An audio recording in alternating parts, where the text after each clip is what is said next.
You're watching New Car Spin. This is my car for the week, the Acura TLX Aspec all-wheel drive. And it's amazing because it's got the looks of a Mazda 3, which has the looks of a Alfa Romeo Giulia Quadrifoglio.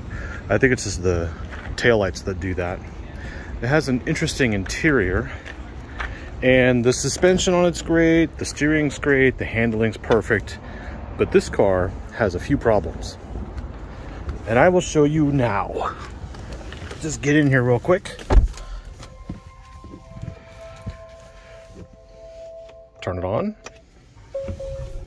I'll go ahead and get my seatbelt on for you. The interior is great. Don't mind the trash here. We have storage, USB, blah, blah, blah, wireless charging, this touchpad, a non-touch screen, okay? And the biggest issue with this car isn't anything that you think it is. And I'm gonna take it for a drive and show you what I mean. Go ahead and put this thing in reverse using the gear gina. And we'll back up. We do not have a 360-degree camera in here because this is not the advanced package. But it still has the technology package and a great ELS stereo. It's been crackling and popping on me. It's kind of been annoying for that. But if you don't know, I've driven the Acura RDX, and I called that thing brilliant. It's actually my favorite Acura, because the RDX, if they were to build a Bentley based on the way they built the RDX, they could do it. Acura has the ability to build a Bentley competitor. So here I am in the TLX, which is new for 2021. And I've been driving it around all week, and I've been actually disappointed. And I'll start off with the power. It is a 4-cylinder engine, puts out around 272 horsepower. And the 0 to 60 time in here, as much as you'd think it would be fast, it's slow. To give you an idea of that, it's 5.9 seconds 0 to 60 recorded, and that is slower than the 2-liter automatic Honda Accord. And the problem here is weight. Now that's also my problem. If anyone knows about weight, it's me. And that's the thing here. It's almost 4,000 pounds. It's like 3,900 and change. And that's right there with the Infiniti Q50 Red Sport, which you can get in a V6 with 400 horsepower and all-wheel drive. Now this one stickers as equipped at about 47,000, and that's about the entry price of the 400 horsepower Q50. Now the Q50 is a long in the tooth kind of car, but it's the same weight as this, and you can get it in all-wheel drive like this, and it's almost the same size as this. And some may like this touchpad, but the Q50 has 2 screens, and you could get a 300 horsepower version of that. And this is where I'm getting with this Acura. I know they can do better. And the other day I was actually beat by a Lexus ES350 in traffic, off the line, whatever, yada yada, because the ES has a V6 300 horsepower, and you can get one in all-wheel drive, and besides more power, it's faster than this car. So right there, I've listed the Q50 and the ES350 and the Accord as all better cars than this Acura TLX. Now the TLX is on a new platform. It is made for a performance vehicle, but all I can tell you is if you're looking at the TLX, wait for the V6. And it's just astonishing that Acura would do this, because Acura, being owned by Honda posted a $2.7 billion profit for the quarter.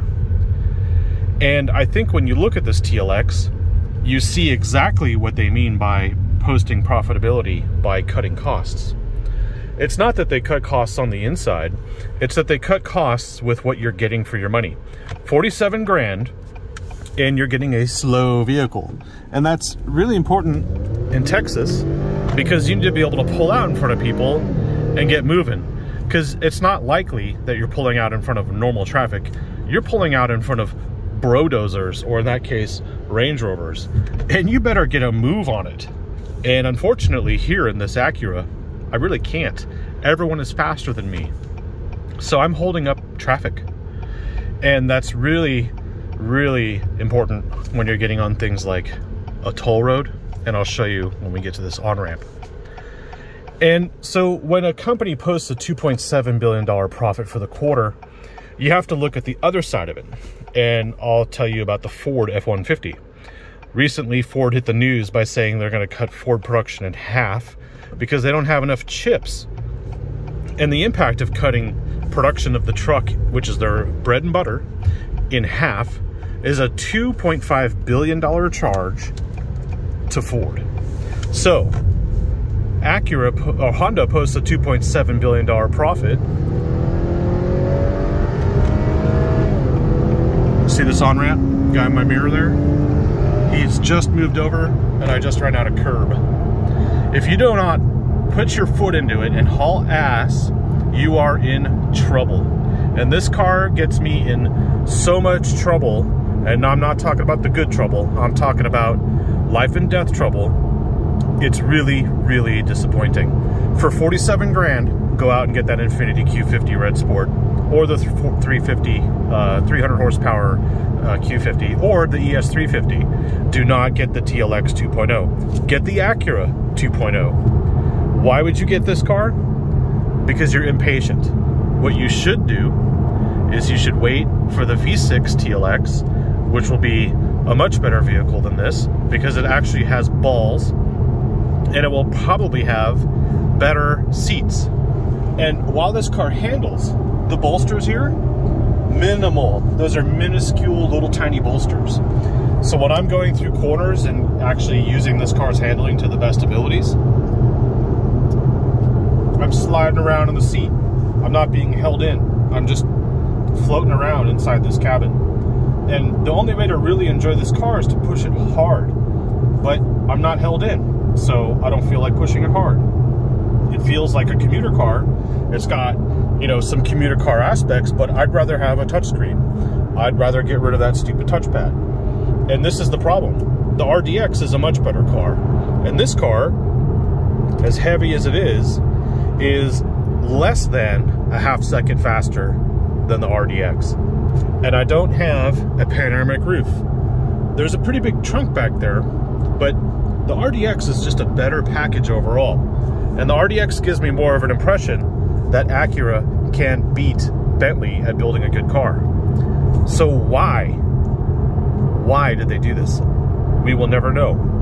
But if you're looking at a TLX, forget the 2.0, wait for the V6, and you can thank me later. Something else I wanted to talk about was the stereo. It's great, but when I'm patching through the Bluetooth on my phone, I get this crackly, nasty sound. And I've tried all sorts of settings on the sound system, and I've put it into different drive modes: comfort, normal, sport. And by the way, when you put it in sport mode, the transmission stays in regular drive mode. You have to push the gear gina again to put it back into sport mode, and now you can move along. But still, even in sport mode, this thing just doesn't have the power you need to drive around in places like Texas. We don't have windy roads, so I can't really use the handling to its best abilities. But this car doesn't have too many weak points other than that engine. Braking is great because it's the system that's derived from the NSX. It's basically brake-by-wire. The handling is precise, and the only other knock I would say is that the turning circle is pretty small. It is probably one of the worst cars at pulling into a parking spot, for instance. If you pull into a parking spot in some older parts of town where space is tight, this car feels really wide. You see the hood here, the bulges on the sides. You don't really notice it on the outside, but when you sit in here, this car feels really wide. So this car has some proportions that are pretty cool.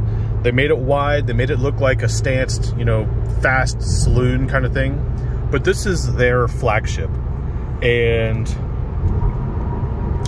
when I say that this is their flagship and it is an Acura and it's slower than the Accord, and it's as heavy as the Q50, which is really long in the tooth and practically ancient. I don't understand what's going on here. If you really need to get a car these days, which is going to be harder and harder to do as the months go by with these chip shortages, just get an RDX. If you need power, get the Q50. If you need, I don't know why you'd get an ES350. If you need a car that's available, I guess you can get one of those. Toyota doesn't have chip shortage issues, apparently. But this TLX, wait, just wait and get the V6. $2.7 billion profit by cutting costs, and now I see where it came from. That's all I'm going to share with you today. Thanks for watching. Like, subscribe, comment. I need more engagement on my videos to get more views, apparently. And if you don't thumbs up or don't leave a comment, it just gets ignored. So do what you can to tell YouTube that this 2021 Acura TLX review is better than the other ones out there. Because I took the time to really try and figure this car out, and some people might fluff it up for you, but I know Acura can do better. If they just invest more money in the TLX, or if they bust out that V6 sooner than later, maybe it'll be a contender for something like a Q50, or you know, you'd have something to pass up over Camry or an ES350. But for right now, 47 grand, I'm not impressed. Acura is a great car company. The RDX is the best one they make, but if this is a flagship, I think they can, well, they better do something quick. Thanks for watching, and see you in the next video.